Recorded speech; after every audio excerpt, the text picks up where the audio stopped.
நிறைய ஆண்டு முழுவதும் சிவனை நினைத்து நாம் வழிபடுவதற்கு நிறைய நாட்கள் இருந்தாலும் கூட சிவபெருமானுக்கே உரிய முக்கியமான ஒரு நாளாக, ஒரு இரவாக இருப்பதுதான் சிவராத்திரி. ஓம் நம சிவாய. ஓம் நம சிவாய. ஓம் நம சிவாய. யோகிகள் மிக உற்சாகமாக சிவபெருமானை பூஜிக்கக்கூடிய நாள் அந்த நாள் என்பதனால் அதற்கு யோக சிவராத்திரி அப்படின்னு தனியாக பெயர் சொல்லப்படுகிறது. இப்ப நாம 5 வகை சிவராத்திரிகளை பற்றி பார்த்தோம் இல்லையா? இந்த 5 வகை சிவராத்திரிகள்ல மிக முக்கியமாக நாம எல்லாரும் கொண்டாட வேண்டிய ஒன்றுதான் மகா சிவராத்திரி.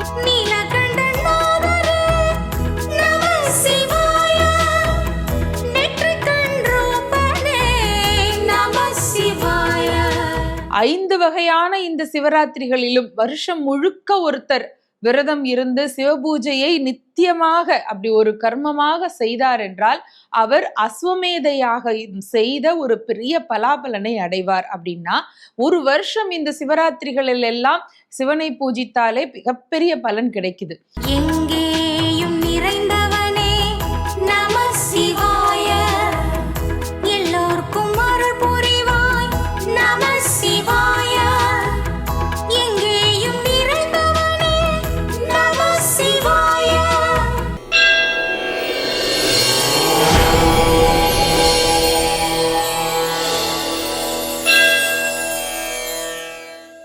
தெய்வத்தமிழ் டிவி நேயர்களுக்கு அன்பு வணக்கம்.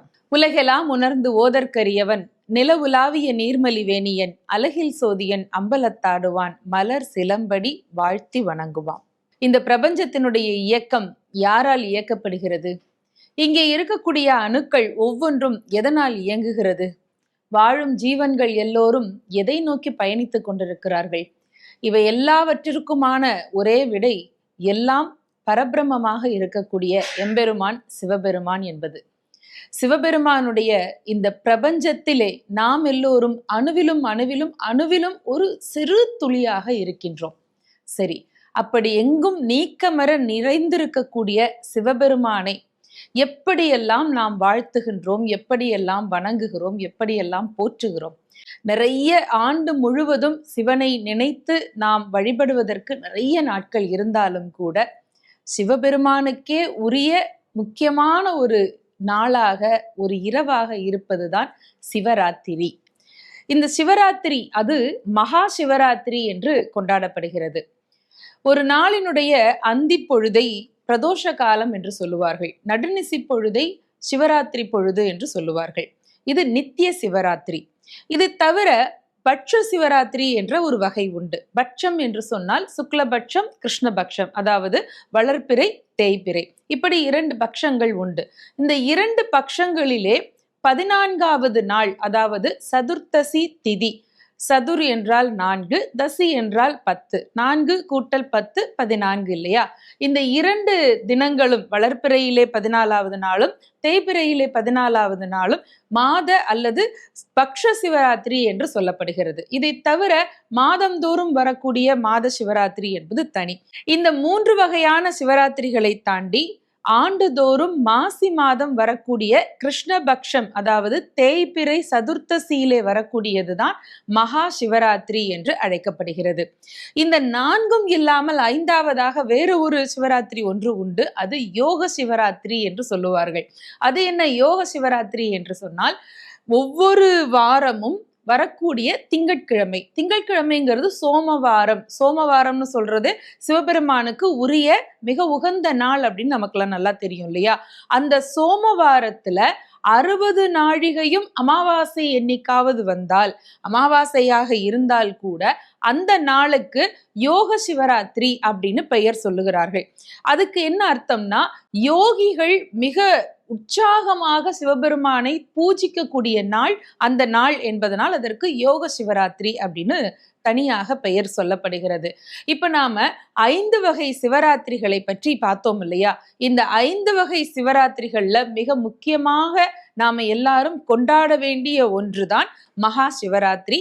மாசி மாதம் கிருஷ்ணபக்ஷம் வரக்கூடிய சதுர்த்தசி திதி. இந்த மகா சிவராத்திரியில சிவபெருமானை வழிபடுவதால் என்ன பலன்கள் நமக்கு கிடைக்கும் என்று கேட்டால் எண்ணற்ற பலன்கள் கிடைக்கும். 5 வகையான இந்த சிவராத்திரிகளிலும் வருஷம் முழுக்க ஒருத்தர் விரதம் இருந்து சிவபூஜையை நித்தியமாக அப்படி ஒரு கர்மமாக செய்தார் என்றால் அவர் அஸ்வமேதையாக செய்த ஒரு பெரிய பலாபலனை அடைவார். அப்படின்னா ஒரு வருஷம் இந்த சிவராத்திரிகளில் எல்லாம் சிவனை பூஜித்தாலே மிகப்பெரிய பலன் கிடைக்குது. அதே நேரத்துல இந்த மகா சிவராத்திரி எப்பேற்பட்ட முக்கியமான தினம் என்பதை கொஞ்சம் சிந்திக்கலாம். நாம புராணத்திலே நிறைய சம்பவங்கள் இந்த சிவராத்திரி அன்றைக்கு நிகழ்ந்ததாக இன்றைக்கும் நமக்கு பெரியவர்களால் சொல்லப்பட்டிருக்கின்றன. அதுல முக்கியமான ஒன்று, பார்க்கடலை தேவர்களும் அசுரர்களும் கடைந்தார்கள் என்கின்ற அந்த வரலாறு நமக்கு தெரியும் இல்லையா? அப்படி கடைந்த பொழுது பாம்பினுடைய அந்த வாயிலே இருந்தும் சமுத்திரத்திலே இருந்து வந்த அந்த விஷமும் சேர்ந்து ஆழகால விஷமாக மாறுகிறது. அந்த ஆழகால விஷத்தை உலக நன்மைக்காக அதை எடுத்து தான் அருந்தி அதன் பிறகு பார்வதி தேவி சிவபெருமானுடைய கண்டத்தை பிடித்ததனால் அவர் நீலகண்டன் என்கின்ற திருநாமம் பெற்றார் என்று நாம் வரலாற்றிலே பார்க்கிறோம். அந்த புராண நிகழ்வு நடந்த நாள் இந்த சிவராத்திரி தான், மகா சிவராத்திரி நாள் என்று தான். அது மட்டுமல்ல, இப்பேற்பட்ட ஒரு பெரிய தியாகத்தை செய்தது மகா சிவனாகிய சிவபெருமான் என்பதனால் சிவபெருமானை நோக்கி பூஜிக்கிறார் பார்வதி தேவி. உலகத்தினுடைய அத்தனை ஜீவராசிகளையும் காப்பதற்காக யார் ஒருவன் தன்னையே தியாகம் செய்ய துணிகிறானோ அவன் சிவனாகிறான் என்கின்ற உயர்ந்த தத்துவத்தை இந்த சம்பவம் நமக்கு உணர்த்துகிறது. பொதுவாக மனிதர்கள் அவரவர்களுடைய தேவைகளை முதலிலே யோசிப்போம். அதன் பிறகு தங்களுடைய குடும்பத்தினர், சுற்றத்தார், இவங்களுடைய தேவைகளை எல்லாம் நாம யோசிப்போம் இல்லையா? அதன் பிறகுதான் சமுதாயத்தை பத்தியோ தேசத்தை பத்தியோ யோசிப்போம். ஆனால் எப்பொழுதும் உலக நன்மைக்காக யோசிக்க கூடியவன் தான் சிவபெருமான். அப்பேற்பட்ட சிவனிடம் தன்னுடைய சித்தத்தை சரணடைய செய்தவர்கள் சித்த புருஷர்கள்.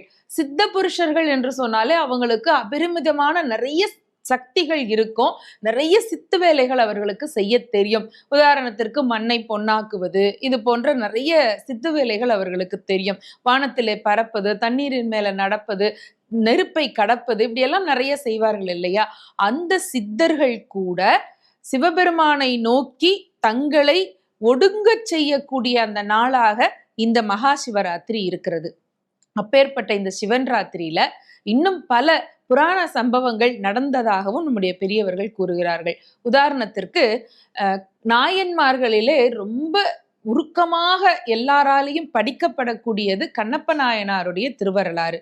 அந்த கண்ணப்ப நாயனார் அவர் பொன்முகிலி ஆற்றங்கரையிலே அந்த மலை மேலே இருக்கக்கூடிய குடும்பித்தேவரை போய் தரிசித்து பார்த்து அவருடைய அந்த திருமேனியினுடைய அழகிலும் அவருடைய அந்த ஆகர்ஷணத்திலும் ஈர்க்கப்பட்டதனால் அவர் மீது அளவற்ற அன்பு கொண்டு அவருக்கு வேண்டிய அபிஷேக நீரை தன்னுடைய வாயிலே எடுத்துக்கொண்டு அவருக்கு அர்ச்சனை செய்ய வேண்டிய பூக்களை தன்னுடைய கொண்டையிலே செருகி கொண்டு அவருக்கு மாமிசத்தை சமைத்து அது எப்படி இருக்கிறது, சரியாக வெந்திருக்கிறதா என்று ருசி பார்த்த அந்த மாமிச பதார்த்தத்தை எடுத்துக்கொண்டு இப்படியெல்லாம் கண்ணப்ப நாயனார் சென்றார் இல்லையா?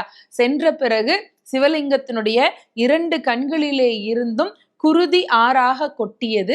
அப்படி கொட்டிய காரணத்தினால் அந்த ஊனுக்கு ஊன்தான் மருந்து என்று தெரிந்து கொண்டு கண்ணப்ப நாயனார் தன்னுடைய கண்களை பெயர்த்து அப்பி நில்லு கண்ணப்ப நில்லு கண்ணப்ப என்று சிவபெருமானே அவரை பார்த்து நில் என்று சொன்ன அந்த சம்பவம் நடந்ததும் இதே சிவராத்திரியில்தான். அது மட்டும் இல்ல, அர்ஜுனன் பஞ்ச பாண்டவர்களிலே மிக மிக அழகானவன், மிகப்பெரிய வீரன். அந்த அர்ஜுனனைத்தான் கிருஷ்ண பரமாத்மா குருக்ஷேத்திர போரினை வெற்றிகரமாக முடிப்பதற்கு தேர்ந்தெடுத்தார் என்று சொன்னால் எவ்வளவு பெரிய வீரன் அவன். அவன் கையிலே இருக்கக்கூடிய அந்த வில் அம்பு, அதற்கு பெயர் பாசுபதாஸ்திரம் என்பது. அந்த பாசுபதாஸ்திரத்தை அவனுக்கு அருளியவர் சாக்ஷாத் சிவபெருமான் தான்.